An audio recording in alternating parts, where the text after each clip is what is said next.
Pessoal, a gente vai dar continuidade aí aos nossos estudos sobre ondulatório, mas agora a gente vai para uma parte específica, onde a gente vai falar sobre o som e a gente vai ver aí os conceitos básicos sobre a acústica. Então vamos lá. Para falar sobre a acústica, a gente vai analisar as ondas sonoras. A gente já fez uma introdução sobre essas ondas sonoras. A gente sabe que elas são ondas mecânicas, né? Que dependem de um meio para se propagar. São ondas longitudinais, né? Então, essas ondas vão estar relacionadas ao sentido da audição, que é um sentido do ser humano, né? Então ela serve para quê? Para identificar vozes, cantos, instrumentos musicais, ruídos, né? A orelha é o órgão sensorial que transforma as ondas sonoras em estímulos elétricos, que são levados até o cérebro. E o cérebro faz essa interpretação dessas ondas sonoras que são transformadas em estímulos elétricos.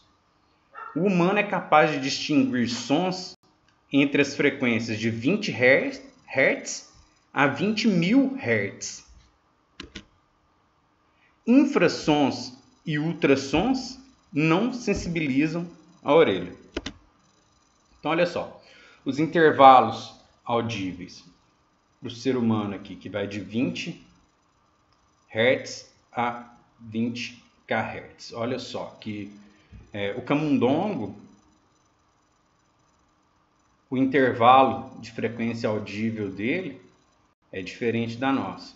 Um pombo, por exemplo, o intervalo é bem maior do que o nosso, né?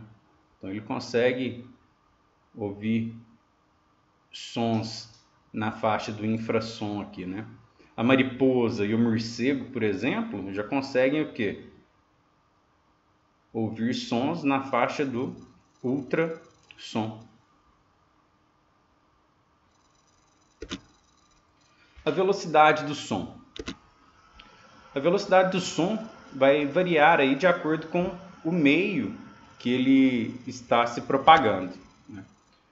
Por exemplo, a velocidade do som em um sólido é maior do que a velocidade do som em um líquido, que por sua vez é maior do que a velocidade do som em um gás.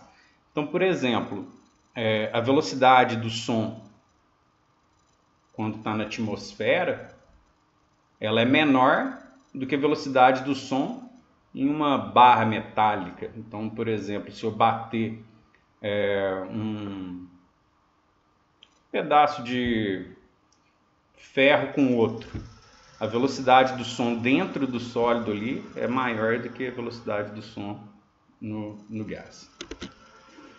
A velocidade do som varia de acordo com as características elásticas do meio.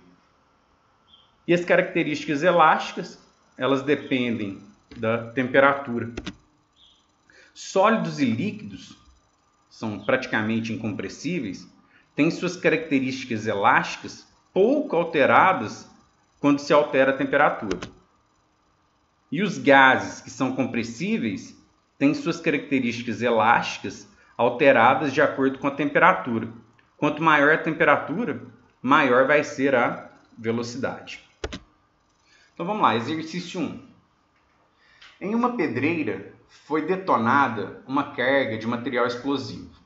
Uma pessoa a 20 km de distância pode ver um clarão e ouvir o som da explosão.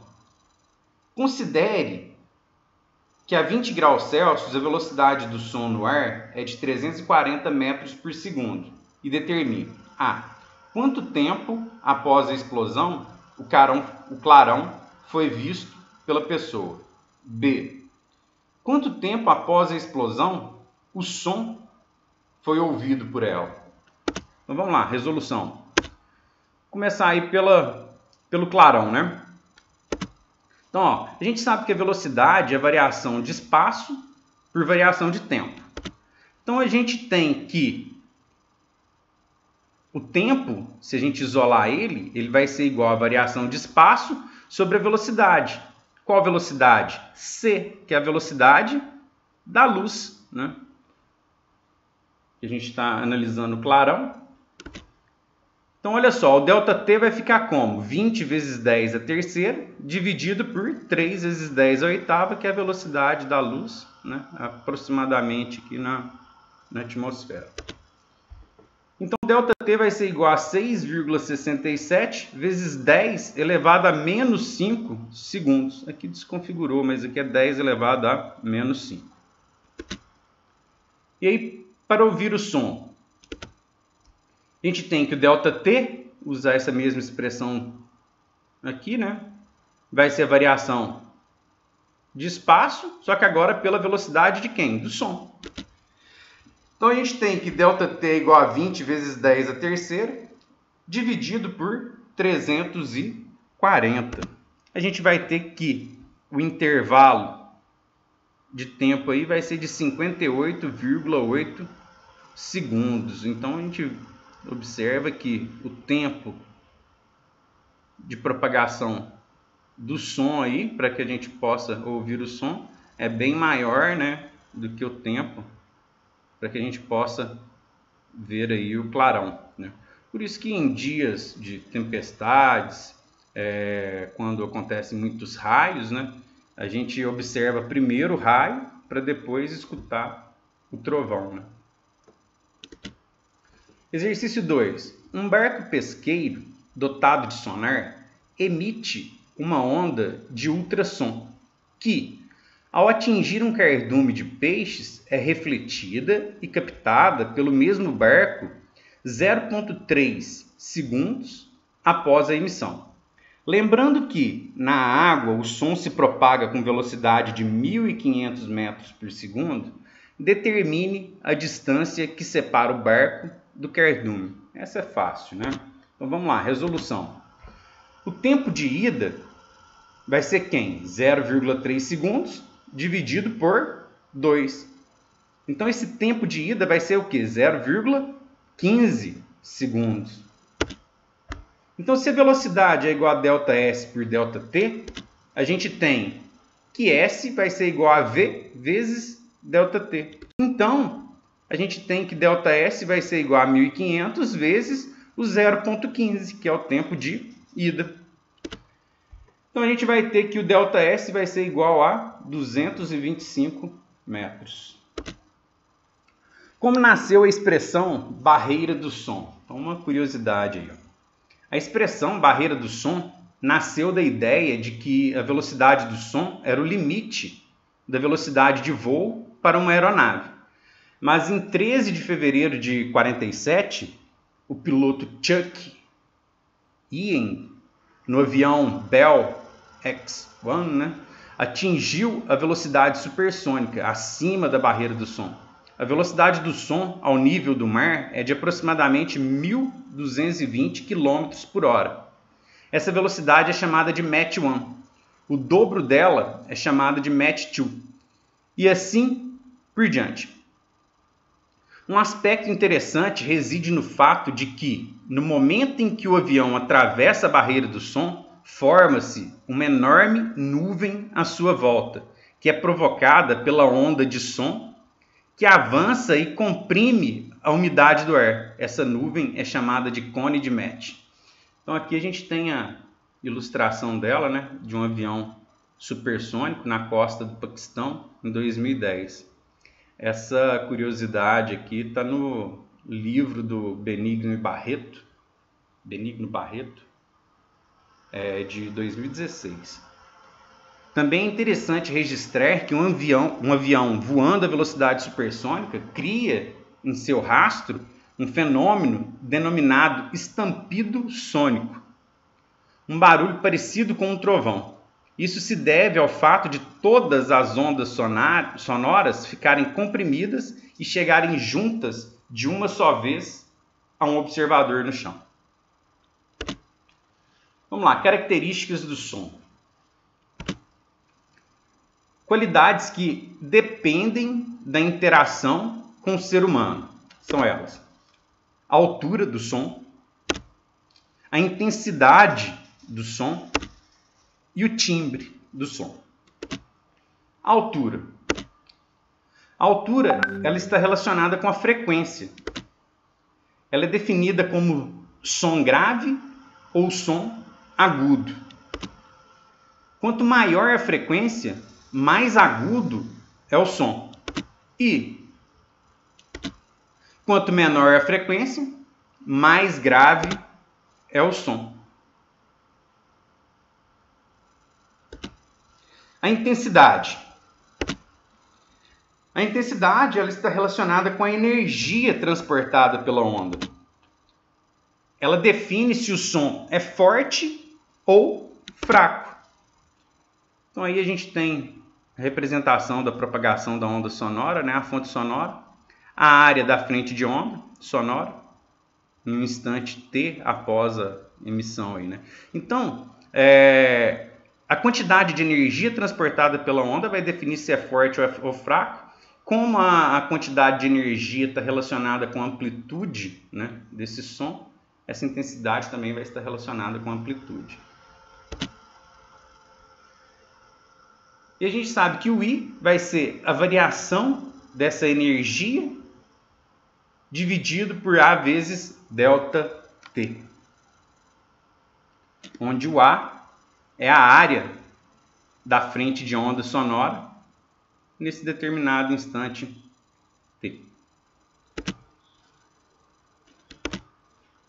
Então, continuando aí com a intensidade, I igual a ΔE sobre A vezes ΔT, a gente sabe que variação da energia por tempo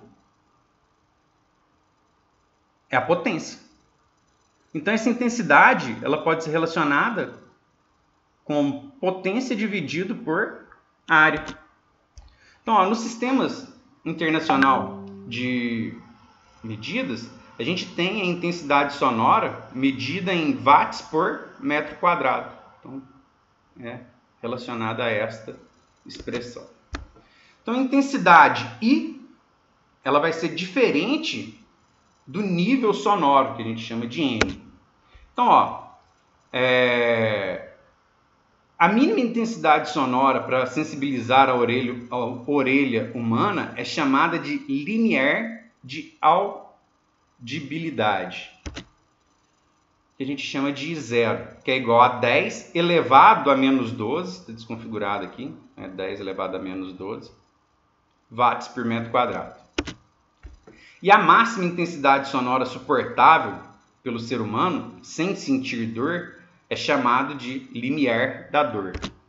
A gente chama de I, que é igual a 1 watt por metro quadrado. Então, a gente tem a relação aí do nível sonoro sendo N igual a 10 vezes log de I sobre I0. Né? Essa expressão costuma aparecer aí em alguns exercícios de vestibular. Então vamos lá, ó, níveis sonoros. Esse nível sonoro aqui está sendo exibido para a gente em decibéis. Então olha só, limiar da audição, barulho que acontece num bosque, né? Então, são 10 decibéis. Vamos pegar um tráfego urbano aqui, ó, que está no limite recomendado, que é de 80 decibéis. Veículos pesados, 90 decibéis. Prensas, 100 decibéis. Conjunto musical, 110. Martelos pneumáticos, 120. Turbinas de aeronaves, 130 decibéis. Né? Acima desses 130, na hora que chega aqui perto dos 140 decibéis, já é o limiar da dor. O timbre. O timbre é a característica que permite distinguir dois sons de mesma altura e intensidade, emitidos por fontes distintas. Vamos lá. Exercício 3. Quantas vezes o ruído do tráfego urbano é mais intenso que a mínima intensidade ouvida por um ser humano? Então, resolução. N igual a 80 decibéis. N igual a 10 log de I sobre I0. Então, a gente tem I0 igual a 10 elevado a menos 12 watts por metro quadrado. Então, o N nosso, que é 80 decibéis, eu substituí ele na equação aqui.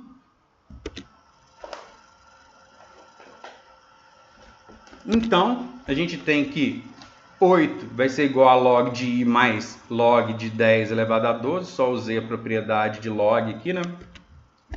Então, a gente tem 8 igual a log de I mais 12. Log de I igual a menos 4. Passei o 12 para o primeiro membro. Então, a gente tem que I é igual a 10 a menos 4 watts por metro quadrado. Assim, o tráfego urbano, se a gente pegar a razão entre 10 a menos 4 sobre 10 a menos 12, vai ser de 10 a oitavo. Só queria falar mais sobre o timbre aqui. Essa característica que permite distinguir dois sons de mesma altura e intensidade emitidos por fontes distintas está relacionada ao tipo de onda sonora que é formado, né? A modelagem desse tipo de onda sonora vai permitir que a gente distingua dois sons de mesma altura e intensidade. Então está relacionado ao formato, né, da onda sonora emitida. E aí na próxima aula a gente fala sobre os fenômenos relacionados aí à acústica.